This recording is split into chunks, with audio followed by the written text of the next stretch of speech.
Bonjour à tous. Je vais vous raconter, en 17 épisodes, une nouvelle histoire tirée d'un livre bien connu des anciens. Ce sont les Mémoires d'un âne de la comtesse de Ségur. Bien sûr, c'est un texte un peu expurgé, de façon à ce qu'il soit beaucoup plus compréhensible pour les enfants. Je vais maintenant vous conter le premier chapitre. Nous allons commencer par la lettre qu'a adressée Cadichon, qui est le petit âne en question, à son maître, Monsieur Henri de Ségur.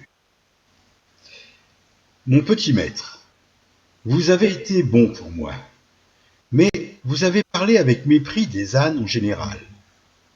Pour mieux vous faire connaître ce que sont les ânes, j'écris et je vous offre ces mémoires.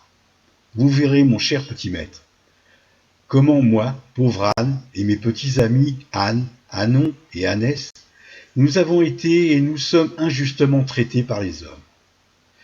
Vous verrez que nous avons beaucoup d'esprit et beaucoup d'excellentes qualités. Vous verrez aussi combien j'ai été méchant dans ma jeunesse, combien j'en ai été puni et malheureux, et comme le repentir m'a changé et m'a rendu l'amitié de mes camarades et de mes maîtres. Vous verrez enfin que lorsqu'on aura lu ce livre, au lieu de dire « bête comme un âne, ignorant comme un âne, têtu comme un âne », on dira « de l'esprit comme un âne, savant comme un âne, docile comme un âne », et que vous et vos parents, vous serez fiers de ces éloges.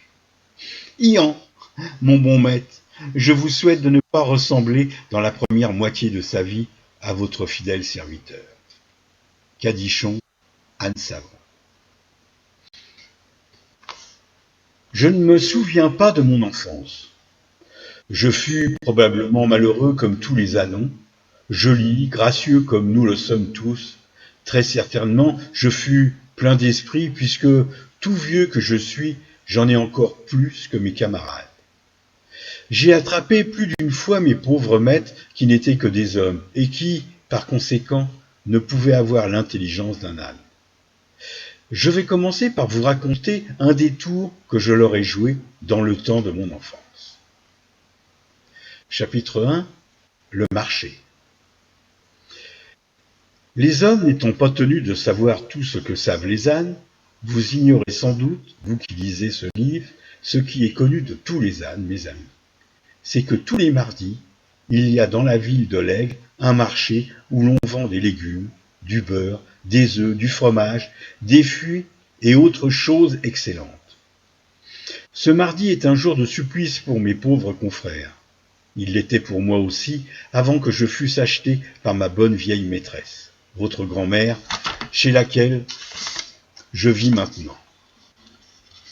J'appartenais à une fermière exigeante et méchante. Figurez-vous, mon cher petit maître, qu'elle poussait la malice jusqu'à ramasser tous les œufs que pondaient ses poules, tout le beurre et les fromages que lui donnait le lait de ses vaches, tous les légumes et fruits qui mûrissaient dans la semaine pour remplir des paniers qu'elle mettait sur mon dos. Et quand j'étais si chargé que je ne pouvais à peine avancer, cette méchante femme s'asseyait encore au-dessus des paniers et m'obligeait à trotter ainsi écrasé, accablé jusqu'au marché de l'Aigle qui était à 1 lieue de la ferme. J'étais toutes les fois dans une colère que je n'osais pas montrer parce que j'avais peur des coups de bâton. Ma maîtresse en avait un très gros, plein de nœuds, qui me faisait bien mal quand elle me battait. Chaque fois que je voyais, que j'entendais les préparatifs du marché, je soupirais, je gémissais, je braillais même dans l'espoir d'attendrir mes maîtres. « Allons, grand paresseux, me disait-on en venant me chercher, vas-tu te taire et ne pas nous assourdir avec ta vilaine grosse voix ? Ian, Ian, voilà-t-il une belle musique que tu nous fais. Jules, mon garçon, approche ce fainéant près de la porte, que ta mère lui mette sa charge sur le dos. Là, un panier d'œufs, encore un, les fromages, le beurre, les légumes maintenant. C'est bon, voilà une bonne charge qui va nous donner quelques pièces de 5 francs. Mariette, ma fille, apporte une chaise que ta mère monte là-dessus. Très bien, allez, bon voyage, ma femme, et fais marcher ce fainéant de bourri. Tiens, voilà ton gourdin, tape dessus. Et pan, pan, c'est bien, encore quelques caresses de ce genre et il marchera. Et vlan, vlan, le bâton ne cessait de me frotter les reins, les jambes, le cou. Je trottais, je galopais presque. La fermière me battait toujours. Je fus indigné de tant d'injustice et de cruauté. J'essayais de ruer pour jeter ma maîtresse par terre, mais j'étais trop chargé, je ne pus que sautiller et me secouer de droite et de gauche. J'eus pourtant le plaisir de la sentir dégringoler.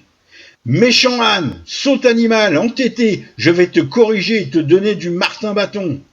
En effet, elle me battit tellement que j'eus peine à marcher jusqu'à la ville. Nous arrivâmes enfin. On ôta de dessus mon pauvre dos écorché tous les paniers pour les poser à terre. Ma maîtresse, après m'avoir attaché à un poteau, alla déjeuner. Et moi, qui mourais de faim et de soif, on ne m'offrit pas seulement un brin d'herbe, une goutte d'eau. Je trouvai moyen de m'approcher des légumes pendant l'absence de la fermière, et je me rafraîchis la langue en me remplissant l'estomac avec un panier de salade et de choux. De ma vie, je n'en avais mangé de si bon. Je finissais le dernier chou et le dernière salade lorsque ma maîtresse revint.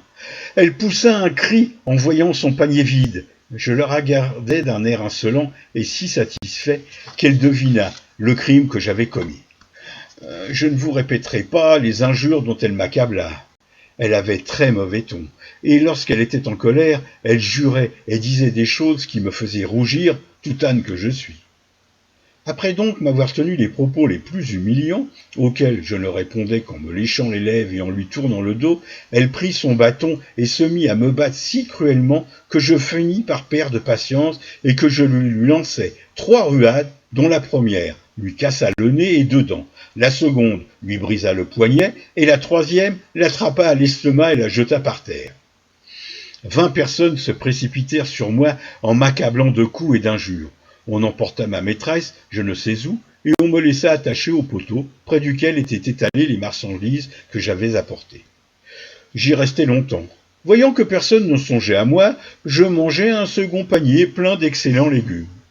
Je coupai avec mes dents la corde qui me retenait, et je repris tout doucement le chemin de ma ferme. Les gens que je dépassais sur la route s'étonnaient de me voir tout seul. « Tiens, ce bourri avec sa longe cassée, il s'est échappé, disait l'un. Alors, c'est un échappé des galères, dit l'autre, et tous se mit à rire. Il ne porte pas une forte charge sur son dos, reprit le troisième. Bien sûr, il a fait un mauvais coup, s'écria un quatrième. Attrape-le donc, mon bonhomme, nous mettrons les petits sur son bas, dit une femme. Ah, il te portera bien avec le petit gars, répondit le mari. Moi, voulant donner bonne opinion de ma douceur et de ma complaisance, je m'approchai tout doucement de la paysanne, et je m'arrêtai près d'elle pour la laisser monter sur mon dos. « Il n'a pas l'air méchant, ce bourri, dit l'homme, en aidant sa femme à se placer sur le bas. Je souris de pitié en entendant ce propos. Méchant, comme si un âne doucement traité était jamais méchant.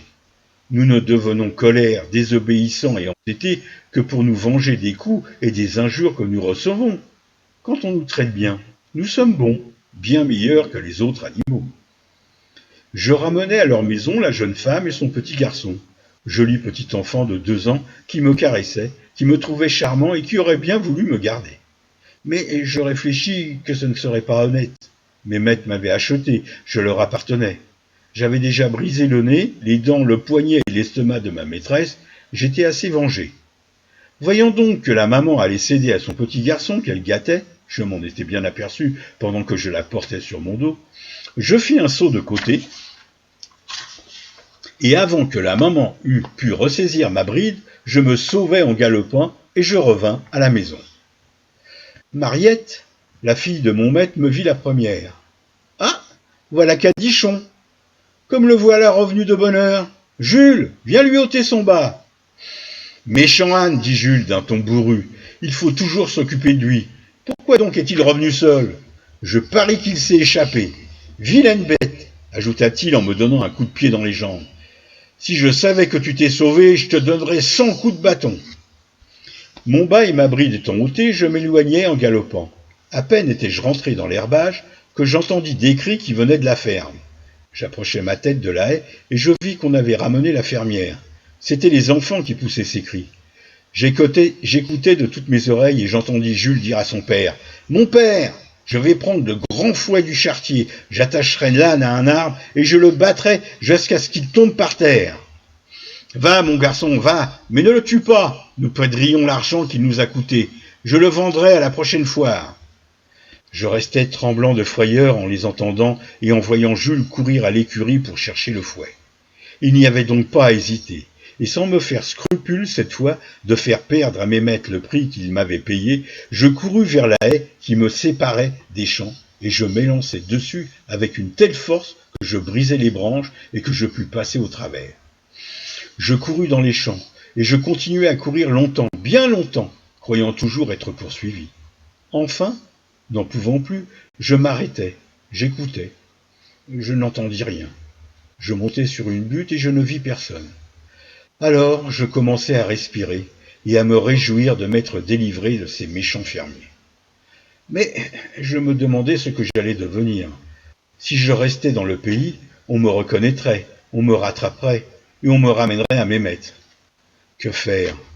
Où aller? Je regardais autour de moi. Je me trouvais isolé et malheureux, et j'allais verser des larmes sur ma triste position lorsque je m'aperçus que j'étais au bord d'un bois magnifique. C'était la forêt de Saint-Évroul. Quel bonheur, m'écriai-je, je trouverai dans cette forêt de l'herbe tendre, de l'eau, de la mousse fraîche. J'y demeurerai pendant quelques jours, puis j'irai dans une autre forêt plus loin, bien plus loin de la ferme de mes maîtres. J'entrai dans le bois, je mangeai avec bonheur de l'herbe tendre, et je bus l'eau d'une belle fontaine. Comme il commençait à faire nuit, je me couchai sur la mousse au pied d'un vieux sapin, et je m'endormis paisiblement jusqu'au lendemain. Voilà mes amis, la fin du premier chapitre, la suite demain.